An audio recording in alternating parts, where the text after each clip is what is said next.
Good afternoon and welcome to the BBC News at 1. Police in Liverpool say at least 2 people are dead and 3 others are missing after a light aircraft crash-landed into the River Mersey. Coast Guards have recovered 2 bodies from the wreckage of the plane, which was being used as an air ambulance.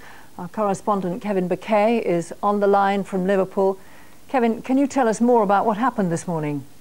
Yes, what we've been told is that at around about 10:30 this morning, this aircraft, a twin-engine Piper Aztec, took off from Ronaldsway in the Isle of Man. It was being used as an air ambulance. It was taking a man on a stretcher for treatment at Liverpool Walton Hospital. On board the aircraft were the man, his wife, 2 nurses and the pilot. Now, just before 11 o'clock, the aircraft was given clearance to land at Liverpool Airport, and then something went clearly tragically wrong. The aircraft ditched into the sea. Since then, a big search has been going on. 2 bodies have been recovered. There is no sign at this stage of the other 3 people. There is an ebb tide running in the Mersey. That means that the search, which is still going on, is spread over a very large area now. It's going all the way down to Liverpool Pier Head, a distance of some 4 to 6 miles. But so far, 2 people confirmed dead, 3 others feared dead. Kevin, we could see pictures of the search going on there. How many people are involved in it? Have you any idea? A large number of people involved. We've got 3 lifeboats out, a couple of helicopters, but they are strung out, as I say. The tide is ebbing at something like 4 to 5 knots, which means that any debris, any survivors that are picked up, it could be over a very wide area. We know that this aircraft was based, it belonged to a company from Blackpool on charter to another company from the Isle of Man, being used specifically on this occasion as an air ambulance. It's not clear where the 2 bodies that have been recovered were recovered from. We don't know if they were recovered from the wreckage or from elsewhere. We're expecting more details on that later. We do know that the wreckage is lying in fairly shallow water. It's apparently upside down. Its wheels have been seen breaking the surface of the water, so it's not particularly deep. Kevin, thank you very much indeed. And we'll bring you more news on that crash later in the programme. The tobacco industry came under a 2-pronged attack today, with calls for tougher regulations coming from Westminster and Brussels. MPs here have criticised the government for not doing enough to curb smoking. They want tougher and more graphic health warnings on cigarette packets, a ban on descriptions such as low tar and mild, and new rules to stop children smoking. Tobacco manufacturers say the proposals are a bashing exercise. Here's our health correspondent, James Westhead.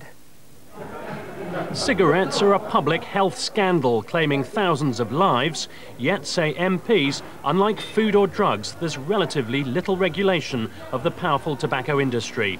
They accuse it of covering up the health risks and criticise the government for not doing enough to tackle what they call a smoking epidemic. People are addicted to nicotine, and that smoking is a means of dealing with that addiction. And we need, therefore, to address smoking in terms of public health policy as the addiction it is and as the drug it is. The cross-party committee are calling for a raft of tough new measures, including a new regulatory authority for tobacco, new rules to stop children smoking, bigger health warnings and a ban on low-tar labelling.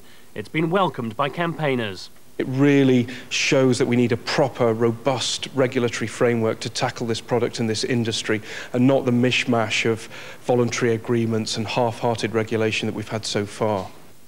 In a separate move, bigger, more graphic health warnings covering 35% of the packet were voted for by the European Parliament, similar to these in Canada. It amounts to a double whammy against the tobacco industry. Of course the health warning should be on, and that we would accept. If they want it increased, then fine, we'd accept that. What we don't want is our own brand names being totally obliterated by a health warning, which at the end of the day isn't probably going to make much difference to the consumption of tobacco. The report says the NHS could do more to help smokers quit by providing free nicotine patches, and criticises the government for not setting tough enough targets. I certainly welcome this report, which shows that when it comes to the tobacco industry, a voluntary approach simply does not work, and that's why we're legislating to ban tobacco advertising and pushing for tighter regulation too. Tighter controls on what's in cigarettes and how they're marketed could well reduce the harm they cause. But tobacco is still a highly profitable and powerful industry that will fight any attempt to control it. James Westhead, BBC News. Chris Proctor is the Head of Science and Regulation for British American Tobacco, and he's in our central London studio. Good afternoon, Mr. Proctor. Good afternoon. Now, we all know that smoking kills, so presumably you don't object to the government's new proposals at having stronger and bigger and more effective advertising that smoking kills on the side of cigarette packets. Well, certainly if I had any thought that people in this country, or in fact anywhere in Europe, were unaware of the health risks, then there'd be no objection at all, but I think they are. In terms of the various recommendations that have come out of this health committee, there's actually a lot to welcome. And in fact, they've taken some of our recommendations, particularly on trying to stop kids smoking. Things like getting an identity card is something that we're very much behind. I'm glad that the committee supported it. We also tried to advocate raising the legal age from 16 to 18, and unfortunately the committee didn't recommend that. But those sound rather like weasel words when it's known very well that additives are added to cigarettes in order to encourage children and adults to smoke them. No, in fact, most cigarettes in the UK don't have any additives. It's been talked about quite often, and people don't understand that fundamental fact. We in fact What about extra nicotine, which is added to cigarettes to make them more addictive? No, it doesn't. And well, there isn't any extra nicotine. In fact, the whole process of making a cigarette reduces the amount of nicotine, which of course is a natural thing that comes out of tobacco.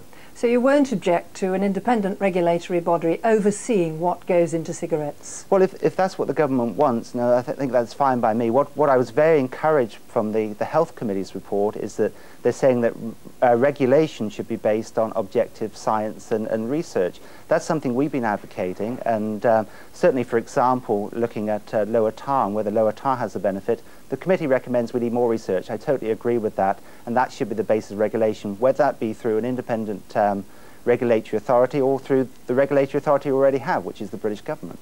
Mr. Proctor, thank you for talking to us. Thank you. The customers of Yorkshire Water could soon find themselves owning the business. 11 years after it was privatised, along with the rest of the water industry, the company which owns Yorkshire Water has decided it can no longer make enough profits. The plan comes after the water regulator Ofwat tightened up price controls. The plan's a financial masterstroke. The parent company, Kelda, now owns all Yorkshire Water's assets, its reservoirs, its pipes, its sewage treatment plants.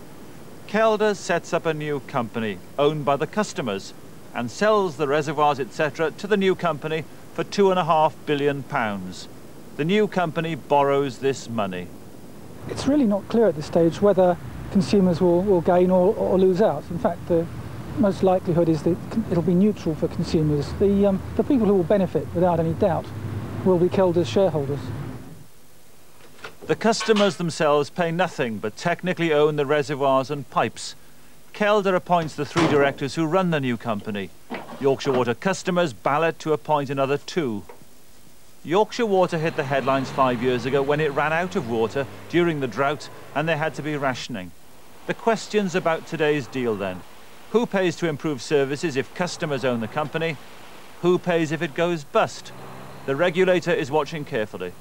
We have said that any new type of body like this one will not be regulated in any different manner from the current PLCs, and the new body will have to stand comparison with those existing companies. Regulation has hit Kelda's profits from water hard, so it wants to sell this business. Unions welcome the deal because it gives job security. What happens if customers don't want to own the company isn't clear. The company's not giving interviews. It's been briefing representatives of the shareholders privately. The nub of the company's argument is that the regulator is now so tough that it's hitting the profits of its water business, so it needs to get rid of it. Where Yorkshire Water leads, the rest of the country may well follow. Stephen Evans, BBC News, the City of London.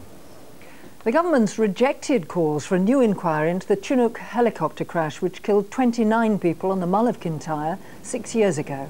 The calls came after the leaking of a letter from Scotland's senior law officer, the Lord Advocate, Colin Boyd. But this morning, Mr. Boyd denied making any comment on the RAF finding that pilot error was the cause of the crash. The men's families believe a computer software fault was to blame. Latest figures show that unemployment is continuing to fall. The number of people out of work and claiming benefit in May was down over 8,000 on the previous month at 1,109,000. Wealthy criminals will have their assets seized under changes to the law being proposed today. At the moment, drug traffickers are the only criminals whose property can be confiscated. The government wants other criminals to have their finances investigated. The jury in the trial of 2 former police officers accused of manslaughter over the Hillsborough disaster 11 years ago have been shown film of the tragedy.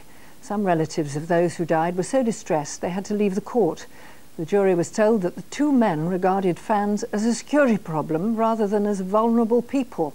Our North of England correspondent John Thorne is outside Leeds Crown Court. John.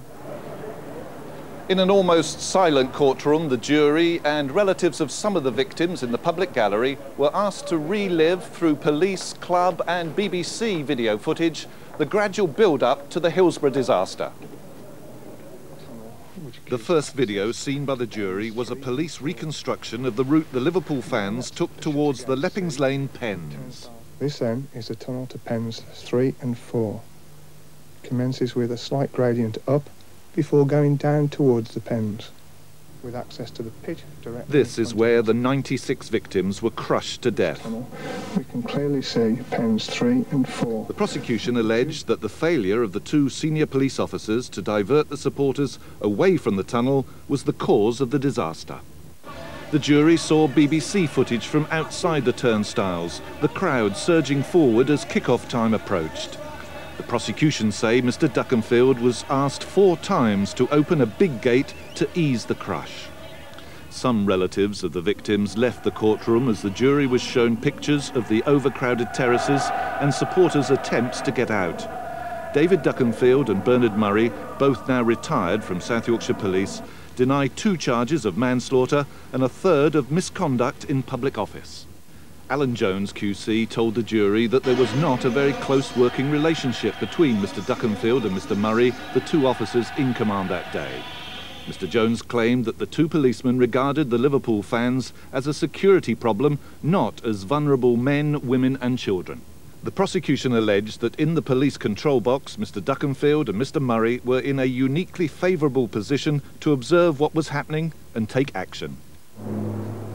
Now the prosecution has started introducing its witnesses. The first is Colin Moneypenny, a fireman from Merseyside who was among the Liverpool fans on the Leppings Lane terraces. Anna. John, thank you very much. A yachtsman who clung to his overturned catamaran in high seas for 2 hours before being rescued has been talking about his dramatic escape. John Passmore was attempting to sail solo around Britain when he was caught in violent storms 80 miles north of the Shetland Isles. A special camera on the Shetland Coast Guard helicopter filmed this dramatic rescue. John Passmore is clinging by his fingertips to the upturned hull of his catamaran, pounded by 25-foot waves. He's been hanging on for more than 2 hours and is about to be rescued. Suddenly, an orange figure appears.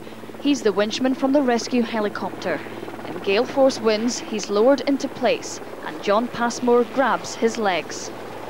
In a matter of seconds, his ordeal is over, lifted to safety and on his way to a nearby oil rig for emergency medical treatment.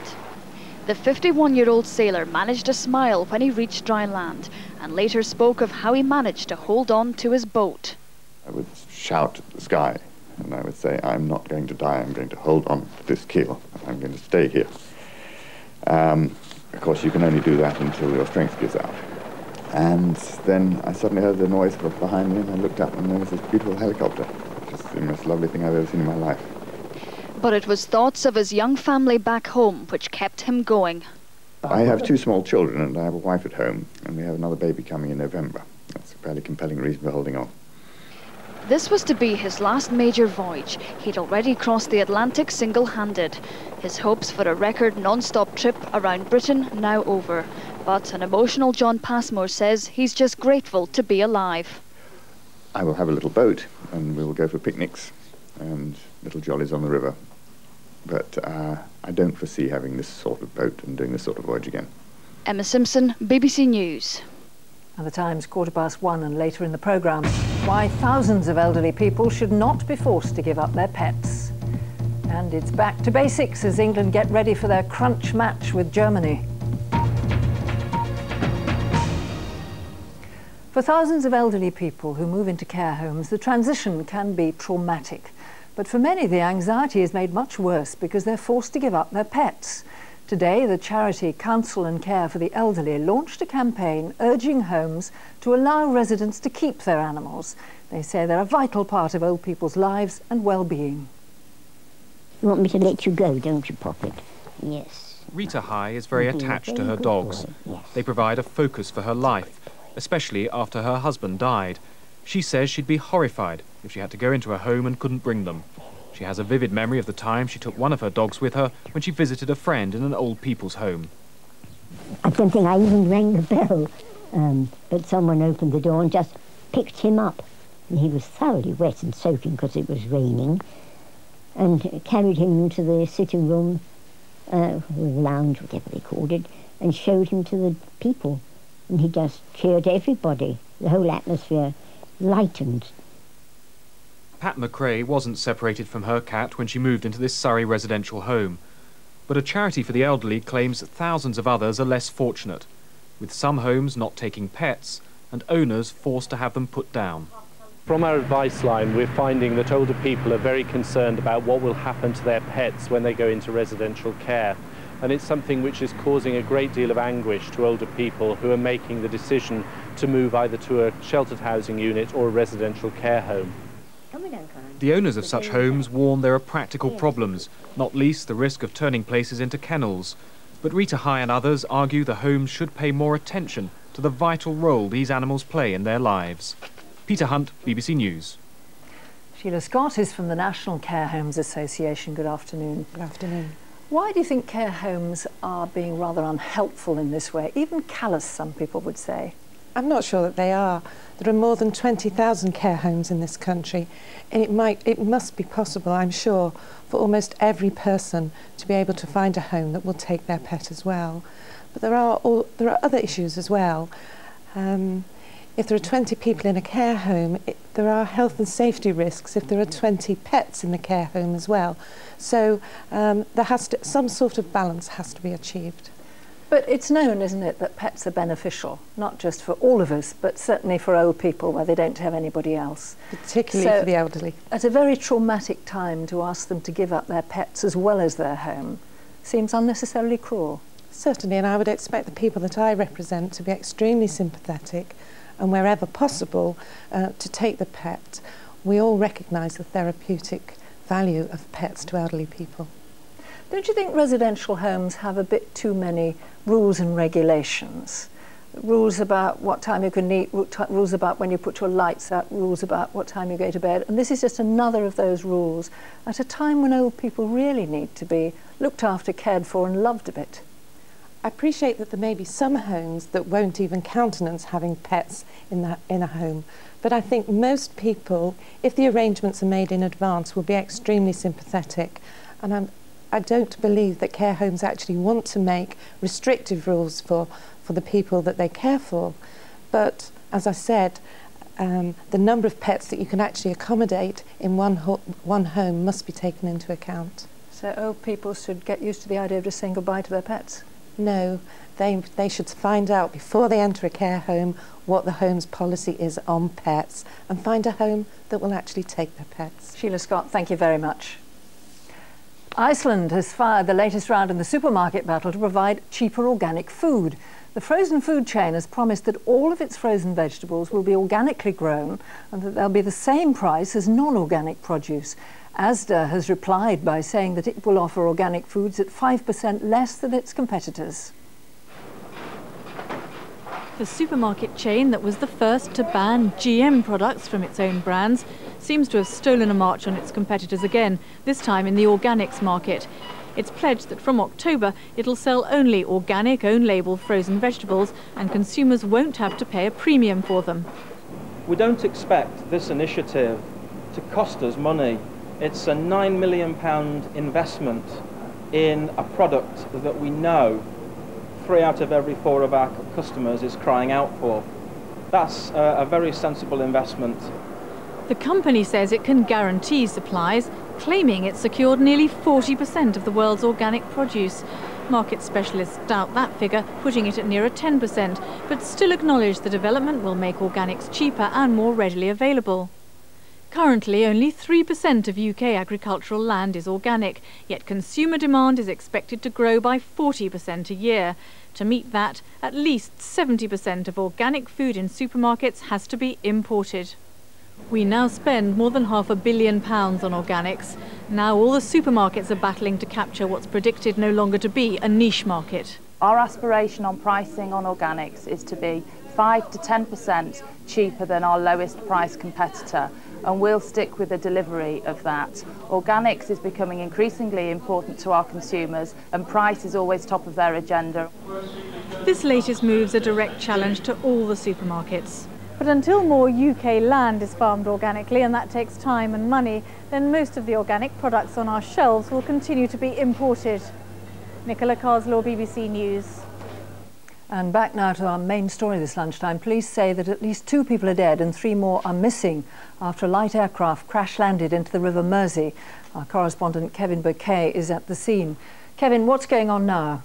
Well, in the last few minutes, a few more details have emerged about this search currently going on in the Mersey estuary for these 3 missing people. We now understand that at least half a dozen vessels are involved in the search. They range from fairly small inflatables right up to lifeboats. They're being coordinated by the likes of Liverpool Coast Guard and the Merseyside Inshore Rescue Service. Also involved 2 helicopters, one of them an RAF helicopter, the other one the Mersey Police helicopter, and they're now covering an extremely large area. The reason for that is this aircraft went down over 2 hours ago. There is an ebb tide running. It's running at around 4 or 5 knots. Now that means that the search area is extending over 10 miles now. That goes from here down towards the open sea, past Liverpool itself and out into the Irish Sea. A very wide search area. So far, as you said, 2 bodies have been found. No sign of the other 3 people who were on board the aircraft. Kevin Bouquet, thank you very much indeed. The town of Charleroi in Belgium is making final preparations for Saturday's crunch game between England and Germany in Euro 2000. An England win has become vital following the team's defeat by Portugal. The English fans have so far won praise for their good behaviour, but the police are taking no chances for what many see as the biggest game of the tournament so far. Slovenian supporters gathering in Charleroi last night before the match against Yugoslavia. For the security operation here, it provided a vital test in advance of England's game with Germany. The police approach will be similar to that adopted in Eindhoven, friendly but strict. More than 1,500 police officers and security staff will be on duty, with substantial support in reserve. Much of the concern here has focused on the safety of the stadium, and England fans who attended last night's game gave us their view. All of a sudden, some politician or something has come out of the woodwork and thinks there's something wrong with it. It's a fantastic view, wonderful stadium. The top tier of the problem stand is really, really slopey. I wouldn't like to be up there.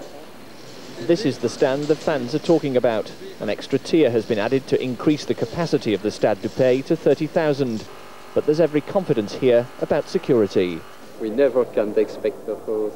We hope that England and Germany and Romania supporters comes to the footballs and not for violence or for problems. In the bars and cafes of Charleroi, soon to be congregated by English and Germans, there's also a positive mood. I think you have a good supporter in England and good supporter in Germany, and I think all the good supporters came here in Charleroi and make a very, very, very big grand fête here. The police estimate that up to 20,000 England fans will be here on Saturday, although only 5,000 have tickets. Paul Newman, BBC News, Charleroi. The England players have been training this morning at their base in Spa. Our sports correspondent Kevin Geary is there. Kevin, Tony Adams and Steve McManaman are out because of injury. Who's likely to take their place? Well, we expect that Martin Keown will come into the defence in place of Tony Adams, and that Dennis Wise probably will come into midfield in place of McManaman. Those, in fact, are the 2 players who will be addressing the press here in a few minutes' time. But Tony Adams has been such a vital player for England that Kevin Keegan may have to change tactics to cope with the fact that he's not playing. Many people think he should do anyway after the way that England played against Portugal. We maybe expect him to play with 3 men at the back, with Martin Keown, Sol Campbell and Gareth Southgate at the back, and then have 5 men in midfield, an area of the pitch where England were rather overrun against Portugal. You're in touch with the squad. How have they been coping with their disappointment after that awful game with Portugal on Monday? Well, it was a great game, actually, to watch, a great game of football to watch. It was an awful result from England's point of view. And, well, frankly, obviously, they were very down after that. It was a match they really couldn't afford to lose, and I think they expected either to draw or win it, especially after going 2-0 up. So, obviously, they've been a bit down. But this morning, they seem pretty perky, and Kevin Keegan is renowned for his powers of motivation, and I'm sure that he'll lift them and have it in good heart for the game against Germany. And the fact that they're playing the Germans, there's no greater incentive for England players, really. Indeed. Kevin, thank you very much indeed. And you can see England's news conference live on BBC News 24 at 1:30. Now, if you're easily frightened, this might not be for you. It cost £15 million, boasts real fire, snow and lightning, and its owners claim it's the world's biggest roller coaster in the dark.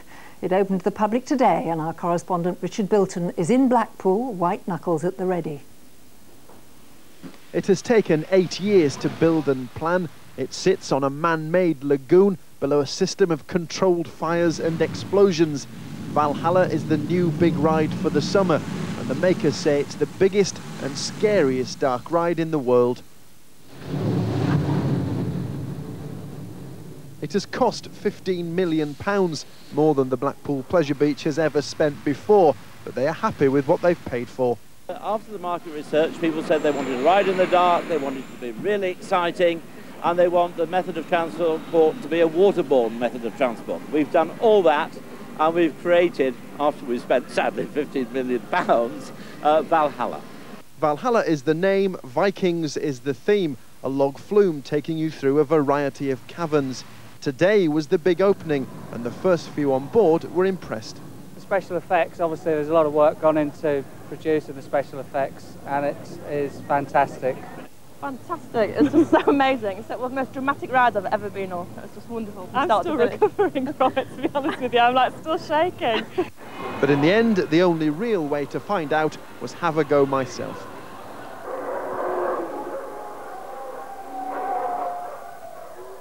We've had the wind, we've had the fire, and now we've got the ice. At the Pleasure Beach, hope 1 million people a year will come through here just because of Valhalla. It's worth the trip, but I think I've had my fill for the summer. It's Richard Bilton, BBC News, on the Valhalla ride. At 26